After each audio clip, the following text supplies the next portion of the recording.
What's happening, people? Welcome to Mad Red United. I'm Adam. In the last video I went on about United's summer, the start to the summer, season finished, possible players coming in. I did mention a few, I brought them up. A lot of people weren't happy with them players that have been linked with United. There's a lot of players been linked this week as well. But what I did want to do in this video is just involve everyone's comments from the last one.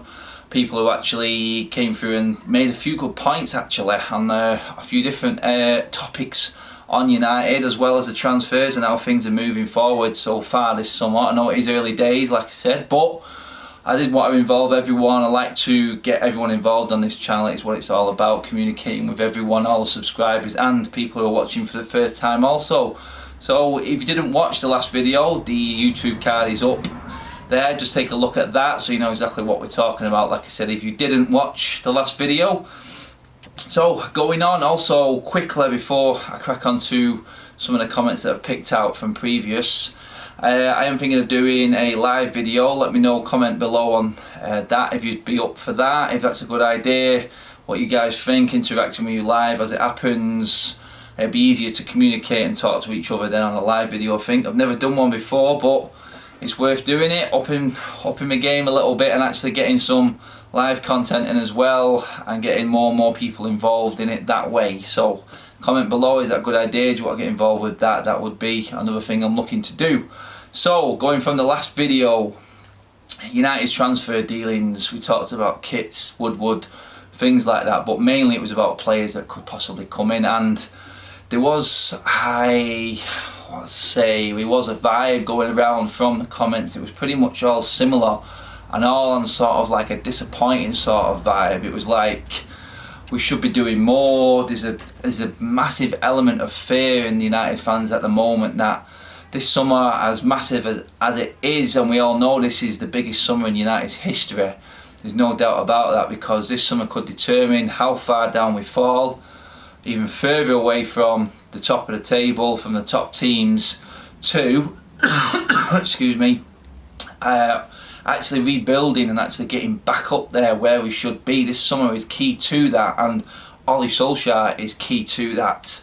But still, some fans are just not with it at all and not liking the way the start of the summer is set out, where we're going, the sort of players we're linked with, and that came across in the comments from the last video. So I'm just going to go through a few of the comments. I'm only picking out a few, sorry if I don't mention you, because there was over 300 I think of replies and comments in the last one, so I'm just going to pick out a few that stood out and actually bring them up and talk about them, because there's a few good ones actually and a few important points that a lot of people have made, all revolving around pretty similar things but just coming at it from different angles, but they all fall down into the same sort of thing. So you'll get the gist of what I'm going on about when I crack onto these messages now. So Philip Murphy mentions, we have had bad seasons before, not just in the last 7 seasons, obviously under 3 different managers.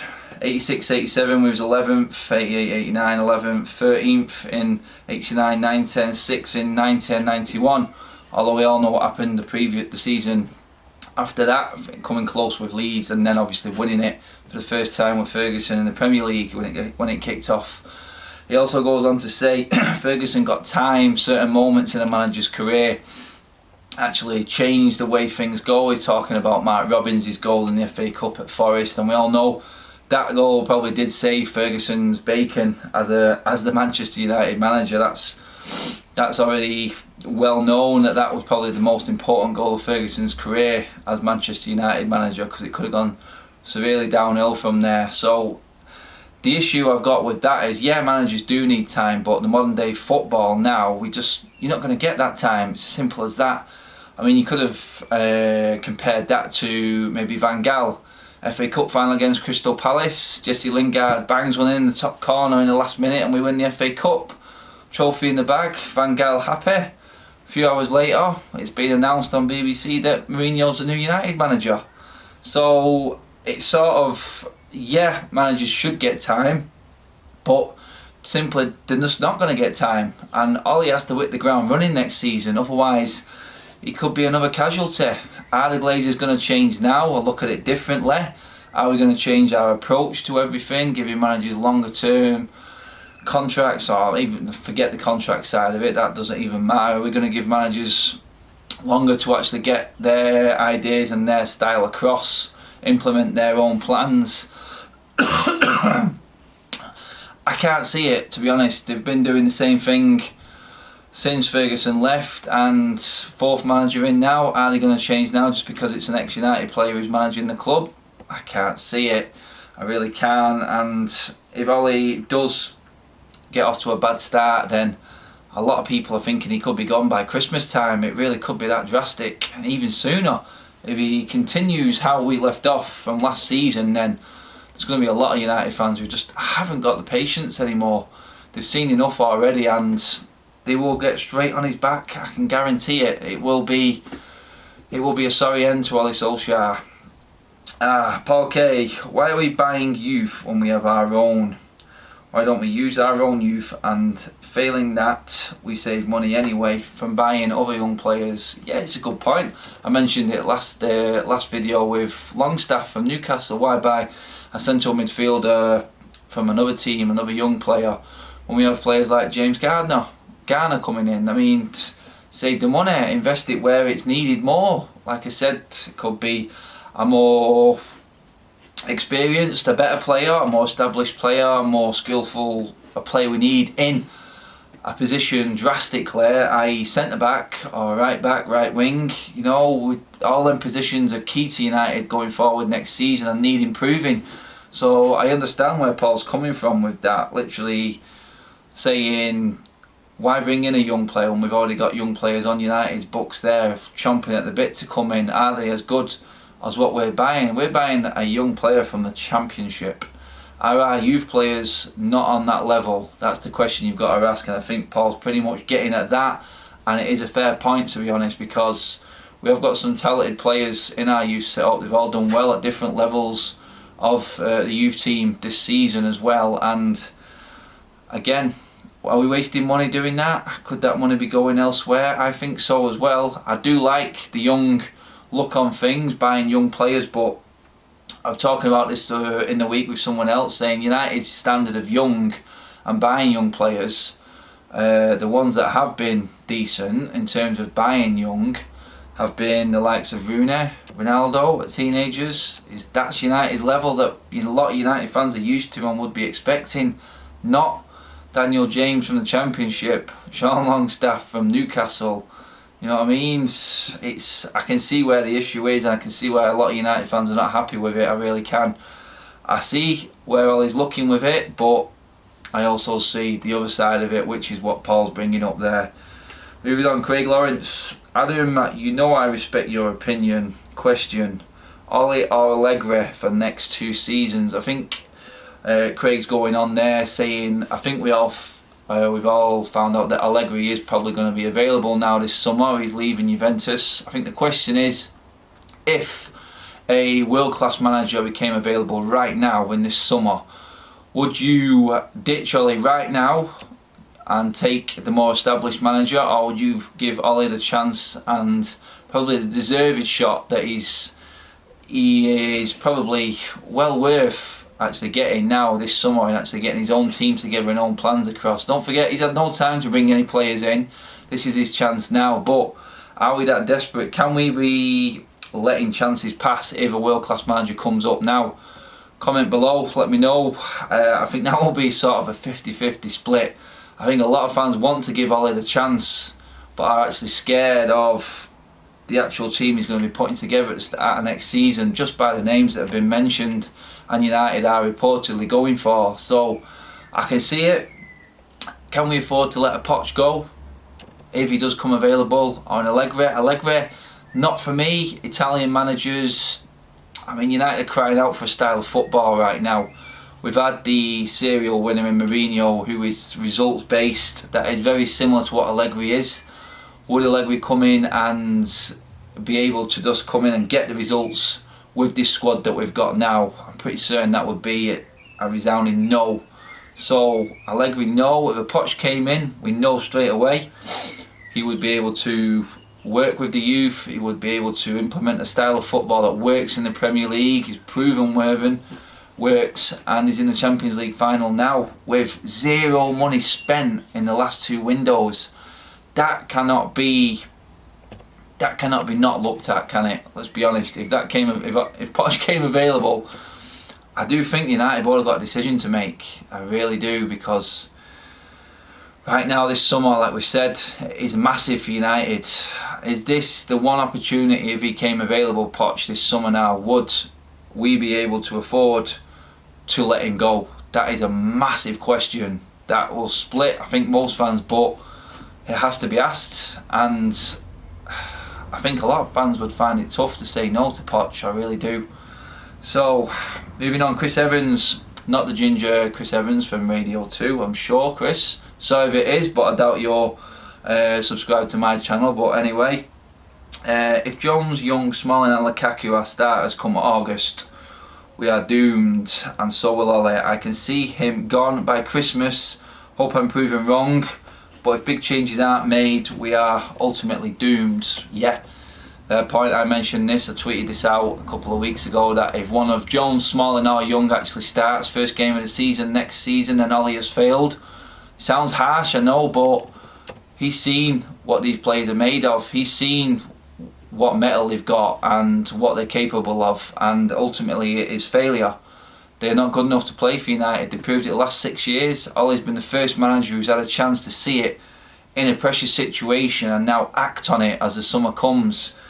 If a new manager did come in the summer, we've said this before, literally we'd have to have a look at all the squad again and then assess it, and won't have as much time to actually build a team. Ole's got this chance now. He's seen all of these players, he's seen everyone to their best of ability, and they've failed. So if he does turn up with a similar team at the start of next season, there's going to be a lot of fans who turn, and there'll be a lot of disappointed fans. I was disappointed with Ole with the team he picked against Cardiff. You all know I made my points very clear about that, and if he does turn up with a similar team, especially with Young, Jones and Smalling in it next season, then questions have got to be asked about Ole and where he's going with this. Is it proof that he is a yes man for the Glazers and Ed Woodward, or is he just have no capabilities as a manager at all to actually see that them players are not good enough? Down to Ole, massive summer for him. He has United's future in his hands and has a chance to put it right. If he doesn't, he will be gone very, very quickly, because United fans have had enough. They cannot handle and will not accept another season of what we've been dealing with the last 6 years. It's simple as that. We understand there's a building process, but the style of football and the players that have let us down has to change. That is the first part. Fans will give them time if these players are gone, and we can still see progress coming slowly. But if we're starting with the same old next season, there's no excuse. Ole will fail. Simple as that. Jazzy now, do you think Ole has the eye for recruitment? From the 7 signed at Cardiff, none pushed on. Zaha was alone from his United mates. Makes me wonder, does he have the desire now to actually find a deal, actually spot a player, and actually, I think what he's getting at is actually know a position that United need improving on, and actually going out and finding the exact player to suit that position and suit the style of football that he wants to play. Does he have an eye for it? We're about to find out, because and he's never had this amount of money to spend in his whole career as a manager, as short as it's been. This is his big chance now. Never mind the football, the hard work starts now, and football comes secondary to the players that are actually bought in this summer, because you can only play a certain way. We've seen it with Pep. He's always been given the tools, and he's always been given the chance to actually implement his style of football by what has been given to him.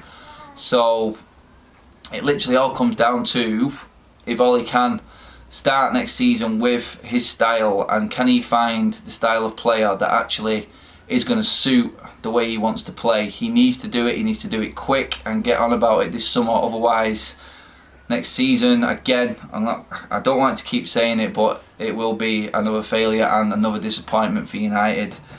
Moving on, let's see, next question. We are officially no longer a big club. Manchester City have overtaken us and will win countless trophies and attract all the big players. It's a sad time. That willness to wellness is, it's a little bit drastic to be honest, but there is an element of truth into it. City have taken us. Their team is better than us. They're playing better football than us, and they're winning more trophies than us. Facts don't lie, do they? It literally is got to a stage now where City are the better team in Manchester. They're never going to be a bigger club as us, but how long can we hold on to that title for? If we keep going the way we're going, we're just going to disappear into the wilderness. And this summer, again, is massive to actually make a statement and stop the rot, basically. Try and climb back up a little bit, actually compete a little bit. Even if we're not going to be challenging for titles, we just have to be up there and improving the style of football that we're playing and try and make a step to getting back to where City are now. Literally playing decent football and winning trophies. If we can just get half of that done by playing decent football and show that there are signs that we are getting back to where we should be, then a lot of the fans will accept it, and that's what it has to be for Ole. It literally does now, because City have overtaken us, and it's a sorry state of affairs for all United fans, but it is what it is. City gave the right manager the right money, the right tools to fix his team, to play exactly the way he wanted and actually implement his own plan, and that has worked. Their blueprint has actually worked, and that's the sort of blueprint, as sad as it sounds, we have to be looking at, because the way we're going at it is looking at Galacticos, just signing players that are going to sell shirts to Ed Woodward style. All comes down to that man again, doesn't it? His name always comes up at the end of every single video and every single problem at United. Woodward doesn't work for United. He never has done. And in terms of moving forward, he has to change. The Glazers have to change the way they look at it. And this summer, again, if they don't, then we're just going to end up falling behind and everything is going to go wrong for United. It's literally going to be how it has been the last 6 years, and it's going to be a failure again. Ole Solskjaer has a chance this summer, to actually put changes in motion now and actually get United moving forward to where they should be again. It's going to be a slow process, like we said. We keep saying it. We're not expecting miracles straight away, but changes need to be made this summer, and players need to be out. Style of football needs to be different. Youthful players need to be brought through the ranks, and quality players in the positions we need. Not quality all over the pitch, we can't do that, but the positions at United that we all know need changing have to be changed with absolute quality.